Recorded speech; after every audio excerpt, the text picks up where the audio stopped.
By the time you finish watching this video, 8 million cups of coffee will have been drunk all over the world. Coffee has been consumed for at least 1,500 years, and some say its impact is so great that it helped fuel the Enlightenment, which gave rise to some of the big ideas that underpin the world as we know it. The main active ingredient of coffee is caffeine, which is considered the most widely consumed psychoactive drug on the planet.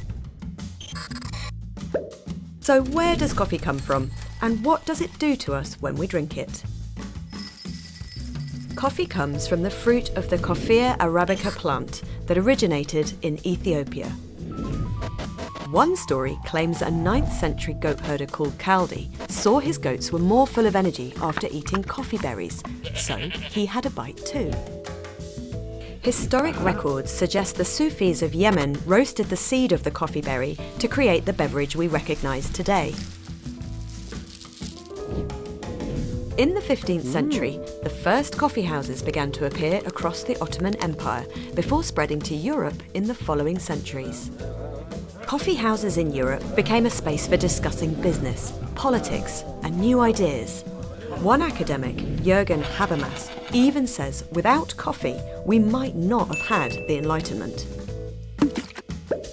Philosophers like Kant and Voltaire, who is said to have drunk as many as 72 cups a day, started to question the Catholic Church's interpretation of the world.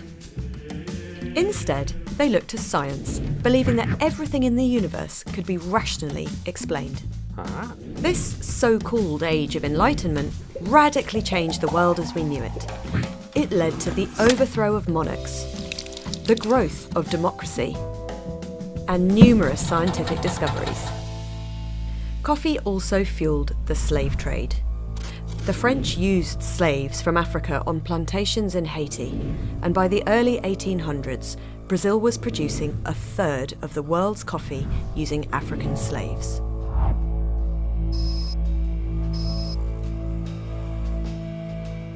Did coffee give rise to capitalism too? Companies started giving away coffee to their workers, and eventually let them have coffee breaks.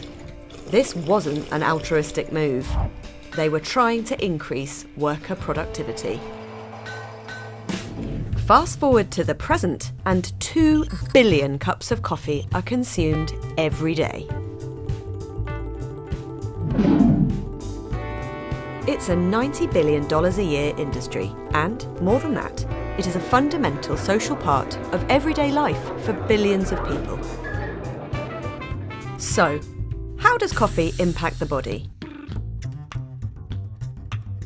When caffeine enters your digestive system, it's absorbed via the intestine into the bloodstream. But the effects only start when caffeine hits the nervous system. This happens because caffeine has a chemical structure very similar to that of a substance produced by our own body, adenosine. Caffeine binds to the body's adenosine receptors, which can be found on the surface of nerve cells. It's like a key opening a lock. Adenosine is known to slow down the sympathetic nervous system. It reduces your heart rate and generates a state of drowsiness and relaxation. By blocking these receptors, caffeine generates the opposite effect. Your blood pressure, for example, may increase slightly, especially if you are not used to drinking coffee often. The same goes for brain activity. Caffeine stimulates the brain, suppresses hunger, and helps you stay in a state of alertness so you can concentrate for longer. Caffeine can have a positive impact on your mood, inhibit feelings of fatigue, and can improve physical performance. So, many athletes use it as a supplement. These effects can last between 15 minutes and 2 hours. The body removes caffeine 5 to 10 hours after consuming it, but caffeine's residual effects can last even longer.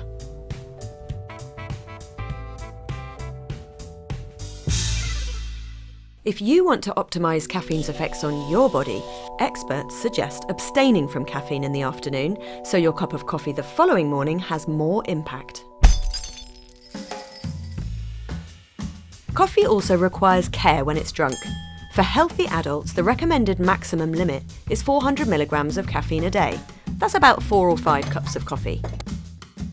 Exceeding this limit can lead to side effects such as insomnia, nervousness, anxiety, tachycardia, stomach discomfort, nausea, and headache. Toxic effects like seizures can be seen after the rapid consumption of around 1,200 milligrams of caffeine. That's the equivalent of around 12 cups of coffee. Of course, these limits vary from person to person. Some people are genetically more sensitive to caffeine. But when drunk in moderation, coffee can be good for your health.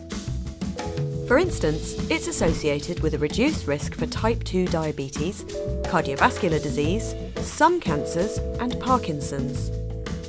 And these health gains aren't just linked to caffeine.